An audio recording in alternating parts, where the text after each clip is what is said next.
بسم اللہ الرحمن الرحیم. السلام علیکم. السلام علیکم. نعرے تکبیر، نعرے رسالت، نعرے حیدری، نعرے بھٹو.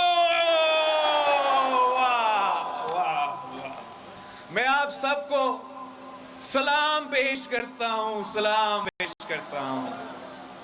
آج میں بہت خوشی محسوس کر رہا ہوں، بہت خوشی محسوس کر رہا ہوں کہ میں آپ سب کے درمیان میں ہوں. اسی سرزمین پہ، اسی جگہ سے آپ سے مخاطب ہوں جہاں 1974 میں قائد عوام شہید ذوالفقار علی بھٹو نے جلسہ عام سے خطاب کیا.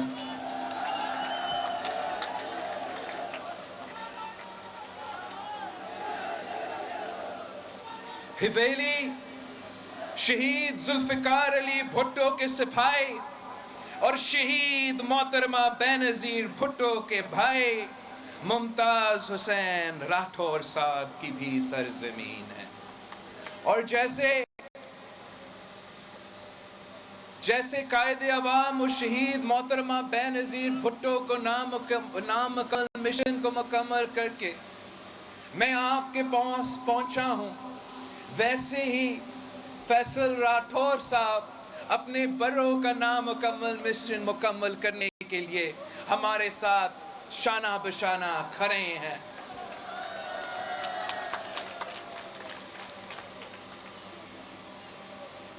میں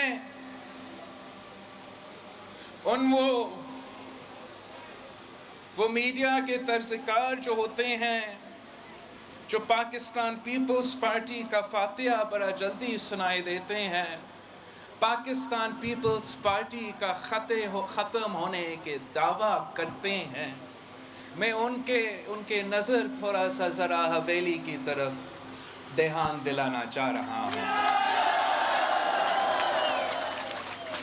آپ حویلی کی سرزمین کو دیکھیں، یہاں کے نوجوان دیکھیں، یہاں کے خواتین کا جذبہ دیکھیں جو نہ صرف یہاں بیٹھی ہیں مگر وہاں دور دور اوپر پہاڑ کے اوپر بیٹھی ہیں.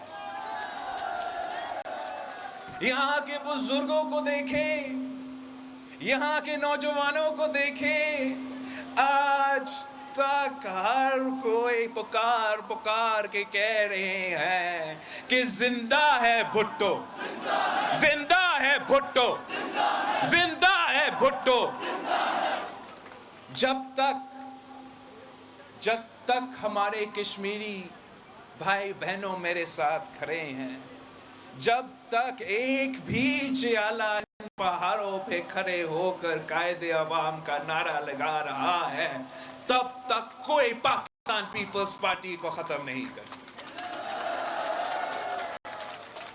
اس خطے کے عوام نے 3 نسلوں سے اس خاندان کے ساتھ اور اس جماعت کے ساتھ دیا ہے، اور اس جماعت نے بھی 3 نسلوں سے اس خطے کے عوام کے ساتھ دیا ہے. ہم آپ کے خوشی میں آپ کے ساتھ ہیں اور ہم آپ کے دکھ میں آپ کے ساتھ ہیں. ویسے ہی آپ ہماری خوشی میں ہمارے ساتھ ہیں اور آپ ہمارے دکھ میں ہمارے ساتھ ہیں. آپ نے کشمیر کے عوام کی جد و جہد 3 نسلوں سے لڑے ہیں. آپ نے اس قائد عوام کو بھی دیکھا ہے، اس قائد عوام کو بھی دیکھا ہے جس نے کشمیر کا لڑائی ہر سطح پہ لڑا. وہ قائد عوام شہید ذوالفقار علی بھٹو جو اقوام متحدہ ہو، پاکستان کے سرزمین ہو، بھارت کے سرزمین ہو، وہ کشمیریوں کے لیے آواز اٹھاتا تھا، کشمیریوں کا حقوق کے لیے آواز اٹھاتا تھا، کشمیریوں کے مستقبل کے لیے جد و جہد خود چلاتا تھا. وہ قائد عوام جس نے ہمیں سکھایا تھا، جس نے ہمیں بتایا تھا کہ اگر ہمیں 1000 سال جنگ لڑنا پڑے تو ہم 1000 سال جنگ لڑیں پڑیں گے اپنے کشمیری بہن بھائیوں کے لیے. وہ قائد عوام جس نے پاکستان کو اٹامک بم کا تحفہ دیا، وہ قائد عوام جو OIC کانفرنس کا چیئرمین تھا، پوری مسلم امہ کو پاکستان میں بٹھا کر کشمیر کو اس کا ذکر ہوا. وہ قائد عوام جس نے ہر غریب کو آواز دیا، ہر مزدور کو حقوق کا تحفظ پہنچایا، غریب کسان کو زمین کا مالک بنایا، وہ قائد عوام تھا. وہ قائد عوام تھا جو جب سٹرائک کا کال دیتا تھا، جب کشمیر ایشو پر سٹرائک کا کال دیتا تھا تو مظفر آباد بھی بند ہوتا تھا تو سری نگر بھی بند ہو جاتا تھا. وہ قائد عوام تھا جس کی بیٹی نے ہمیں سکھائی تھی کہ جہاں ہمارے کشمیری بہن بھائیوں کا پسینہ گرے گا وہاں پاکستان پیپلز پارٹی کا جیالہ کا خون گرے گا. وہ شہید محترمہ بینظیر بھٹو، وہ شہید محترمہ بینظیر بھٹو جس نے کشمیری عوام کے لیے ہر جگہ آواز اٹھائی تھی، وہ شہید محترمہ بینظیر بھٹو جنہوں نے ایک دن کے لیے اپنا کشمیری بھائیوں کے ساتھ نہیں چھوڑا تھا. اور میں فخر کے ساتھ کہہ سکتا ہوں کہ میرے کشمیری بھائیوں نے بھی ایک دن کے لیے اپنا بہن کا ساتھ نہیں چھوڑا تھا. شہید محترمہ بینظیر بھٹو اپنا زمین کے لیے، اپنے ملک کے لیے، جمہوریت کے لیے قربانی بھی دی تھی. اپنی زندگی میں اپنے عوام کی خدمت کرتی رہی. شہید محترمہ بینظیر بھٹو کے لیے تو مشہور تھا کہ بے نظیر آئے گی روزگار لائے گی، بے نظیر آئے گی. وہ اس لیے کہ شہید بی بی نہ صرف ہمارے نوجوان کو روزگار دلواتی تھی، شہید بی بی تو ہمارے عورتوں کو بھی روزگار دلواتی تھی. شہید محترمہ بینظیر بھٹو ہر پاکستانی کے لیے ماں تھی. اور اب ہمارا بدقسمتی دیکھے، اب ہمارا بدقسمتی دیکھے کہ پاکستان کا وزیر اعظم ایک کٹپٹلی ہے. پاکستان کا وزیر اعظم ایک سلیکٹڈ ہے. پاکستان کا وزیر اعظم نالائق ہے. پاکستان کا وزیر اعظم نااہل ہے. یہ تو ناجائز وزیر اعظم ہے. یہ بزدل کشمیر کے لیے تو بات بھی نہیں کر سکتا ہے. کشمیر میں تاریخی حملہ ہو، کشمیر میں تاریخی حملہ ہو تو ہمارا وزیر اعظم کا جواب کیا ہو؟ میں کیا کروں؟ شہید محترمہ بینظیر بھٹو تو عورت تھی، خاتون وزیر اعظم تھی، لیکن جب کشمیری پہ حملہ ہوا، جب کشمیری پہ ظلم ہوا تو وہ خاتون وزیر اعظم ہونے کے باوجود یہ کہہ سکتی تھی کہ جہاں میرے کشمیری کا پسینہ گرے گا وہاں میرا خون گرے گا. تاریخی حملہ ہوتا ہے، تاریخی حملہ ہوتا ہے. ذرا سوچیں، اگر قائد عوام شہید ذوالفقار علی بھٹو کے تخت دار پہ نہیں لٹکایا جاتا، اگر قائد عوام کو شہید نہیں کیا جاتا تو یہ تاریخی حملہ کشمیر میں ہوتے تو قائد عوام شہید ذوالفقار علی بھٹو اقوام متحدہ میں کیا کرا دیتے. قائد عوام شہید ذوالفقار علی بھٹو نہ صرف اس طرف کے کشمیریوں کے لیڈر تھا مگر اس طرف کا کشمیری کا بھی لیڈر تھا. یہ بزدل کو دیکھے، یہ کٹپٹلی کو دیکھے، اس کا تاریخی حملہ ہوتا ہے ہمارا بہن بھائیوں پہ، تاریخی حملہ ہوتا ہے. تو بزدل کہتا ہے کہ میں کشمیر ہائی وے کا نام اب سری نگر ہائی وے رکھوں گا. تاریخی حملہ کا جواب ہائی وے کا نام رکھ رہا. تاریخ تاریخی حملہ کا جواب اپنا ہی نقشہ پہ اپنا ہی قلم سے تبدیلی کرنا، عوام کے سامنے پیش کرنا. ہم سمجھتے ہیں کہ ہمارا وزیر اعظم ناکام رہا ہے. ہم سمجھتے ہیں کہ ہمارا وزیر اعظم ہمارے کشمیری بہن بھائیوں کے امیدوں کو پورا نہیں کر سکے. ہم سمجھتے ہیں کہ ہمارا وزیر اعظم کو یہ اندازہ ہی نہیں ہے کہ ہر کشمیری کا ایک ہی نعرہ ہے، ہر پاکستانی کا ایک ہی نعرہ ہے کہ کشمیر کا سودا، کشمیر کا سودا، کشمیر کا سودا. میں حویلی کا عوام سے پوچھتا ہوں کہ 25 جولائی کو آپ تیر پہ دھپا لگائیں گے، آپ پی ٹی آئی کو بگائیں گے، آپ عمران کو پیغام پہنچائیں گے، آپ بنی گالا کو پیغام پہنچائیں گے، آپ دہلی کو بھی پیغام پہنچائیں گے کہ حویلی کے ووٹر کا، حویلی کا عوام کا ایک ہی نعرہ ہے، کشمیر کا سودا نامنظور، کشمیر کا سودا نامنظور. ہم تو کشمیر کے عوام کے رائے پہ چلنے والے ہیں. ہم تو سمجھتے ہیں کہ ہمیں فیصلہ ہی نہیں کرنا ہے. اگر فیصلہ ہونا ہے تو آپ نے فیصلہ کرنا ہے.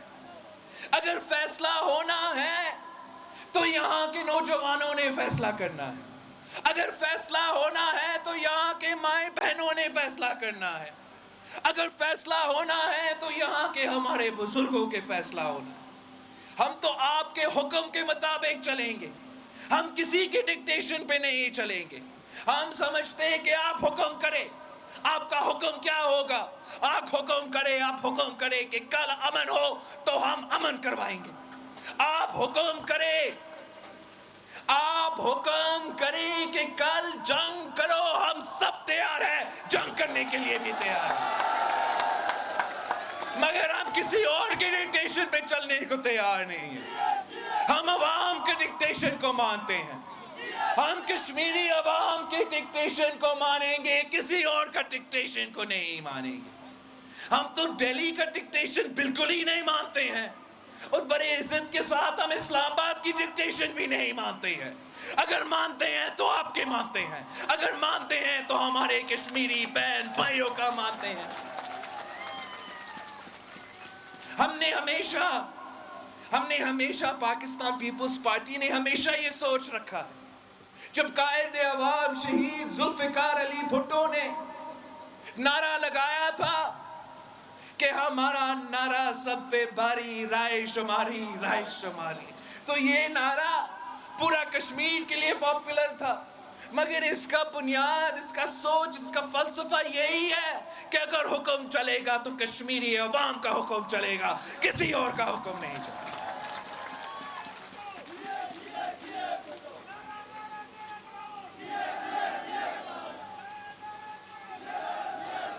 ہم نہ وہ وزیر اعظم چاہتے ہیں جو اسلام آباد میں بیٹھ کے مودی کے الیکشن کو جیتنے کا دعا مانگتے ہیں. ہم وہ وزیر اعظم نہیں چاہتے ہیں جو کہے کہ اللہ کرے کہ مودی جیت جائے تاکہ کشمیر کا مسئلہ حل ہو. ہم امید رکھتے ہیں کہ اس بیان کا جواب آپ 25 جولائی کو دیں گے. ہم امید رکھتے ہیں کہ جیسے یہ وزیر اعظم مشرف کا پولنگ ایجنٹ تھا، ویسے یہ وزیر اعظم مودی کی پولنگ ایجنٹ تھا. آپ نے اس کو جواب دینا ہے، آپ نے اس کو سنانا ہے. آپ کا یہ سارا سوچ ہو سکتا تھا، بزدل کا یہ سوچ ہو سکتا تھا، کٹ پتلی کا یہ رائے ہو سکتا تھا، مگر حویلی کے عوام مودی کے لیے ووٹ نہیں مانگتے.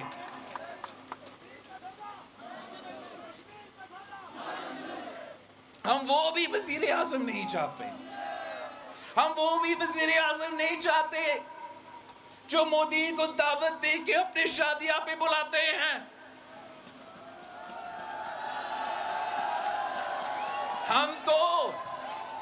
ہم تو آپ میں سے ہیں، آپ ہمارے ہو. اگر آپ کا مخالف ہے، اگر آپ کا دشمن ہے تو میرا مخالف ہے، میرا دشمن ہے.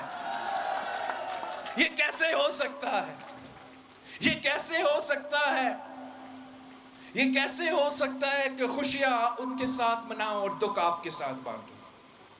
پاکستان پیپلز پارٹی اس ملک کا واحد جماعت ہے. اس ملک کا واحد جماعت ہے جو کشمیر میں کبھی سودا نہیں کر سکتا. اس ملک کا واحد جماعت ہے جس کی بنیاد کشمیر ایشو کی وجہ سے ہوا تھا. اس ملک کی واحد جماعت ہے جو آج تک ان کا قیادت نے مودی سے ملا بھی نہیں، مودی سے ہاتھ بھی نہیں ملایا. اگر ایک جماعت ہے جو مودی کے آنکھوں میں آنکھیں دے کر جواب دے سکتی ہے تو وہ نہ مسلم لیگ نواز ہے، وہ نہ تحریک انصاف ہے، وہ صرف اور صرف قائد عوام کا پیپلز پارٹی ہے، وہ صرف اور صرف شہید محترمہ بینظیر بھٹو کی پیپلز پارٹی ہے. جب ہم کشمیر کا سودا کی بات کرتے ہیں تو ہم کشمیر کا انٹیگریٹی کا بھی دفاع کرنا چاہتے ہیں. ہم یونائٹڈ نیشنز ریزولوشن پہ بھی یقین رکھتے ہیں. ہم تو مقبوضہ کشمیر میں رہنے والے ہمارے بھائی بہنوں کے ساتھ ہر ظلم پہ ان کے ساتھ شانہ بشانہ کھڑے ہیں. لیکن اگر ہم نے سودا روکنا ہے تو آزاد کشمیر میں رہنے والوں کے حقوق کا سودا بھی روکنا پڑے گا. آزاد کشمیر میں رہنے والوں کے حقوق کا ڈاکہ جو ہو رہا ہے اس کو بھی روکنا پڑے گا. ہمیں یہاں کے عوام کو اس تبدیلی کا تباہی سے بچانا پڑے گا. آپ کو پتا ہے کہ تبدیلی کا اصل چہرہ کیا ہے؟ پورے پاکستان کو پہچان رہے ہیں. پورا پاکستان پہچان رہے ہیں کہ تبدیلی کا اصل چہرہ یہ تاریخی مہنگائی ہے. تبدیلی کا اصل چہرہ یہ تاریخی غربت ہے. تبدیلی کا اصل چہرہ یہ تاریخی بے روزگاری ہے. اور اگر کوئی جماعت ہے جو اس مشکل وقت میں، اس مشکل گھڑی میں، اس معاشی بحران میں عوام کے لیے سہارا بن سکتی ہے، مظلوم کے لیے سہارا بن سکتی ہے، غریب کے لیے آواز بن سکتی ہے، تو وہ شہید رانی کے پاکستان پیپلز پارٹی ہے. یہ تو ہمارا تاریخ ہے. آپ نون لیگ سے پوچھیں، آپ پی ٹی آئی سے پوچھیں، آپ ان سے تو نہ پوچھیں، آپ یہاں کے پولیس آفیسر سے پوچھیں، آپ یہاں کے پروفیسر سے، یہاں پیچھے آپ کا کالج ہے، ادھر سے پروفیسر سے پوچھیں، ٹیچر سے پوچھیں، ڈاکٹر سے پوچھیں، نرسز سے پوچھیں. آپ ان سے پوچھیں کہ آپ نے نون لیگ کا دور بھی دیکھا ہے، آپ نے عمران کی تبدیلی بھی بھگتا ہے. کس کے دور میں آپ کے تنخواہ میں سب سے زیادہ اضافہ ہوا؟ کس کے دور میں آپ کے بچوں کو سب سے زیادہ روزگار ملا؟ کس کے دور میں؟ آپ اپنے بزرگوں سے پوچھیں کہ کس کے دور میں 100% پینشنز میں اضافہ ہوا؟ وہ صرف اور صرف پیپلز پارٹی. آپ تو ان سپاہیوں سے پوچھیں، ان فوجی آفیسرز کے پوچھیں جو 2008 سے لے کے 2013 تک ہمارا سرحدوں کا بھی دفاع کرتے تھے، دہشت گردوں سے بھی لڑتے تھے. آپ ان سے پوچھیں کیا عامر مشرف نے آپ کے تنخواہ میں اضافہ کیا؟ کیا میاں صاحب نے آپ کے تنخواہ میں اضافہ کیا؟ کیا تبدیلی سرکار نے آپ کے تنخواہ میں اضافہ کیا؟ ان کا جواب ہوگا نہیں نہیں نہیں. اگر اضافہ ہوا تو زرداری صاحب نے کیا، اگر اضافہ ہوا تو بھٹو کی پارٹی نے کیا، اگر اضافہ ہوا تو پاکستان پیپلز پارٹی نے کرنا ہے. اور ایسا کوئی معمولی اضافہ نہیں. ہمارے دور میں ہم نے سپاہیوں کی تنخواہ میں 175% اضافہ کیا. اور وہ اس لیے کہ آج بھی مہنگائی ہے, آج بھی معاشی بحران ہے. تو تب بھی مہنگائی تھا, تب بھی معاشی بحران تھا, مگر پاکستان پیپلز پارٹی عوامی جماعت ہے. پاکستان پیپلز پارٹی عوام کو لاوارث نہیں چھوڑ سکتے ہیں. اس مشکل معاشی حالات میں پورا کا پورا پاکستان کی معیشت, پاکستان کی ریاست ان بزرگ پینشنر کے ساتھ کھڑا تھا, ان تنخواہ دار طبقہ کے ساتھ کھڑا تھا. اور انشاءاللہ تعالی آپ حکومت بنائے, 25 جولائی کو فیصل راٹور صاحب کو بھاری اکثریت سے منتخب کروائے. مجھے بھاری اکثریت دلوا دے, انشاءاللہ تعالی میں جیالہ وزیر اعظم منتخب کروں گا. اور ہمارا پہلا کام یہ ہوگا, آپ ہر ٹیچر کو کہیں, آپ ہر ڈاکٹر کو کہیں, ہر نرس کو کہیں, ان پولیس آفیسرز کو کہیں کہ پاکستان پیپلز پارٹی کا پہلا کام یہ ہوگا کہ تنخواہ میں اضافہ ہوگا, پینشن میں اضافہ ہوگا, اور نوجوانوں کے لیے روزگار ہوگا. ہم سمجھتے ہیں کہ جب ہم غریب کے ساتھ دیتے ہیں, ہم عام آدمی کے ساتھ دیتے ہیں, آپ کے ہاتھ میں پیسہ دلواتے ہیں, آپ کے جیب میں پیسہ دلواتے ہیں, تو اس طریقے سے پورا معیشت اٹھ کھڑا ہو سکتا ہے. ہم نے یہ دیکھا جب پوری دنیا میں فائنینشل ریسیشن تھی, ہم نے کوئی ٹیکس ایمنسٹی نہیں اناؤنس کیا, ہم نے کوئی کنسٹرکشن پیکیج نہیں اناؤنس کیا, ہم نے بڑے بڑے بزنسز کے لیے کوئی اعلانات نہیں کیے. ہم نے بے نظیر انکم سپورٹ پروگرام کا اعلان کیا. ہم نے بے نظیر انکم سپورٹ پروگرام کے تھرو یہ انشور کیا کہ تاریخ میں سب سے برا معاشی بحران ہو تو پاکستان کی ریاست کی طرف سے اس ملک کے غریب ترین عورتوں کے گھر میں پیسہ ہوگا. یہ صرف اور صرف پاکستان پیپلز پارٹی کر سکتی ہے. نقل کرنے کے لیے بھی عقل کی ضرورت ہوتا ہے. اور یہ جو آج کل احساس کہتے ہیں نا, ان کو کوئی احساس نہیں. ان کو یہ تو پتہ ہی نہیں ہے. میں ابھی بجٹ سیشن سے واپس آیا ہوں, اس پورا بجٹ بک کو پڑھا ہوں, اس میں کہیں احساس کا ذکر ہی نہیں ہے. اگر ذکر ہے تو بے نظیر انکم سپورٹ پروگرام کی ذکر ہے.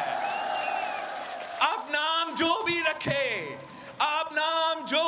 رکھے, اس ملک کی غریب ترین عورتیں جانتے ہیں کہ یہ شہید بی بی کا منصوبہ ہے, یہ بے نظیر انکم سپورٹ پروگرام کی منصوبہ ہے. یہ تو عجیب وزیر اعظم ہے, ہر کسی کا منصوبہ پر اپنا نام لگا کے اپنانا چاہ رہا ہے. یہ تو بے نظیر انکم سپورٹ پروگرام کے ساتھ بھی یہی کر رہا ہے. آپ ذرا سوچیں, لیکن یہ وہ بے نظیر انکم سپورٹ پروگرام نے پہلے بھی دوسروں نے کوشش کی, اب یہ بھی کر رہا ہے. بٹ یہ تو پہلا وزیر اعظم ہوگا جو نہ صرف ہمارے منصوبے پہ اپنا تختیہ لگاتے ہیں, مگر ہمارا فارن پالیسی کے منصوبے بھی پاکستان پیپلز پارٹی کے دور کی جو فارن پالیسی کے کامیابیاں ہیں ان کو بھی چوری کرنے کی کوشش کر رہے ہیں. آپ آج کل یہ شور آپ سن رہے ہوں گے کہ بیسز نہیں دیں گے, یو ایس کو بیس نہیں دے گا, امریکہ کو کوئی بیس نہیں ملے گا. وزیر اعظم نے بڑا سٹینڈ لے لیا, وہ امریکہ کو بیسز نہیں دلوائے گا. میں آپ کو سچ بتاؤں, کسی نے اس سے پوچھا بھی نہیں ہے, کسی نے اس کو فون کال تک نہیں کروایا ہے ابھی تک, کسی نے اس سے بیس مانگا بھی نہیں ہے. یہ مفت میں کہہ رہا ہے میں نہیں دوں گا. میں ایک اور آپ کو سچ بتاؤں کہ جس صدر کے لیے, جس مشرف کے لیے یہ صاحب پولنگ ایجنٹ تھا نا, اسی مشرف نے ان کو بیسز دلوائے تھے. اور آپ کو پتا ہے کہ ان بیسز کو بند کس نے کروائے تھے؟ امریکہ کے بیسز کو پاکستان میں بند کس نے کروائے تھے؟ اور اگر آج تک بند ہے تو کس کی وجہ سے بند ہے؟ وہ پاکستان پیپلز پارٹی کی وجہ سے۔ آپ کو یاد ہوگا کہ سلالہ کا بڑا انسیڈنٹ ہوا تھا، ہمارے لوگ شہید ہوئے تھے۔ اس وقت پاکستان کا جمہوری پارلیمان نے سٹینس لیا تھا کہ ہم آپ کے بیسز بھی بند کریں گے، ہم نیٹو کو سپلائی لائنز بھی بند کریں گے جب تک آپ معافی نہ مانگے، آپ غلطی نہ مانگے۔ اور یہ ہمت، یہ طاقت صرف اور صرف عوامی جمہوری پارلیمان میں ہوتی ہے۔ اس قسم کی کٹ پتلی حکومت میں نہ وہ ہمت ہے، نہ وہ طاقت ہے کہ وہ اتنے بڑے کام کروا سکے۔ اور پاکستان پیپلز پارٹی کے دور میں ہم نے نہ صرف یہ مطالبہ کیا تھا، ہم نے تاریخ میں پہلی بار، ایک طرف امریکہ کا سپر پاور ہے جو آج تک اس وقت تک ایک دفعہ بھی ایک غلطی نہیں مانگا، کسی دوسرا ملک سے معافی نہیں مانگا، مگر پاکستان کی پارلیمان سے، پاکستان کے منتخب نمائندوں سے، پاکستان کی جمہوریت میں ہم نے امریکہ کا سپر پاور سے غلطی بھی منوایا، معافی بھی انہوں نے مانگا، اور وہ صرف اور صرف آپ کی وجہ سے۔ آج تک وہ 2012 کا ریزولوشن ہے جہاں سے ہم نے ان کا بیسز بند کروائے تھے، اور عمران خان صاحب آج اس کا فائدہ اٹھانے کی کوشش کر رہا ہے۔ حقیقت یہ ہے کہ پاکستان پیپلز پارٹی وہ واحد جماعت ہے کہ اگر ہم نے بھارت کے آنکھوں میں آنکھیں ڈال کر جواب دینا ہے، اگر ہم نے چائنا کے ساتھ مل کے چلنا ہے، اگر ہم نے امریکہ کے آنکھوں میں آنکھیں ڈال کر جواب دینا ہے، تو ایک ہی جماعت ہے جس کا ماضی یہ بتاتی ہے کہ آپ کے حقوق پہ سودا نہیں کرے گی، کسی کے سامنے جھکے گی نہیں، اور وہ صرف اور صرف قائد عوام کا پاکستان پیپلز پارٹی ہے، شہید محترمہ بے نظیر بھٹو کی پاکستان۔